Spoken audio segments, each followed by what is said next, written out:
પાર્ટીને હેરાન કરી બોગસ મતદાન કરાવવું, લોકો માંદા પડે તો માંદા પડે જે ખબર થાય, આ બધી બાબતો આવ્યા છે. તંત્ર સજાગ થાય, તંત્ર માટે કોઈ પાર્ટી મહત્વની ન હોય, તંત્ર માટે બધા એક સરખા હોય, એની બંને વખતે બધા લોકોને જુએ એવું ફરમાન કરવા માટે પાણીજન્ય રોગો એટલે કે કમળો, જોન્ડિસ અને મચ્છર કેળવવાથી જે ડેન્ગ્યુના રોગોના દવાખાનામાં પેશન્ટનો ઘસારો થયો છે. સામે દિવાળીનો તહેવાર છે ત્યારે કોર્પોરેશન તંત્ર ઊંઘતું ઝડપાયું છે. આજે તમને એક જ વિસ્તારની વાત કરું કે ભાઈ એકતાનગર કરીને વોર્ડ નંબર 2 માં હું રૂબરૂમાં ત્યારે કોર્પોરેશનનું તંત્ર, વડોદરા શહેરના મ્યુનિસિપલ કમિશન અધિકારીઓ મહોત્સવ ઉજવી રહ્યા છે. અરે શેનો મહોત્સવ? શરમ આવી જોઈએ. એક બાજુ એકતાનગરમાં એક નાની 10 વર્ષની છોકરી મરી ગઈ તાવ આવવાના કારણે, અને ત્યાં ઘરે ઘરે બાળકો બીમાર છે. અહીંયા ડાન્સ પાર્ટી ચાલે, ઝુમખા ગીરારે પર ડાન્સ કરે છે. વડોદરા શહેરના મ્યુનિસિપલ કમિશનર, શરમ આવી જોઈએ. તમને પ્રજાની સેવા માટે બેસાડ્યા છે. તમે ડિસ્કો ડાન્સ, તમે વડોદરાની પ્રજાને ડિસ્કો ડાન્સ કરી દીધો. આ લોકો બીજેપીના નેતા હોય અને અધિકારીઓ ભેગા થઈ. એટલે કોંગ્રેસ પાર્ટીની રજૂઆત છે. અમે કલેક્ટર પાસે એટલા માટે આવ્યા કે અમારે રાજ્યપાલને મેં રજૂઆત કે ભાઈ આવા અધિકારીઓને તમે કાં તો અહીંથી હટાવો, કાં તો એમની સામે પગલાં લો, કાં તો એમને ઇન્સ્ટ્રક્શન આપો કે ભાઈ તમે પબ્લિકની પ્રજાની સેવા કરો.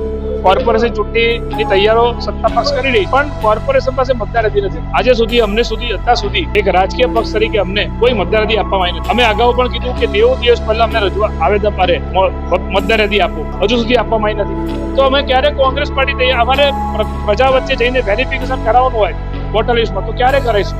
આ તમામ મુદ્દાઓને લઈને અમે લોકો રજૂઆત કરવા આવ્યા છે.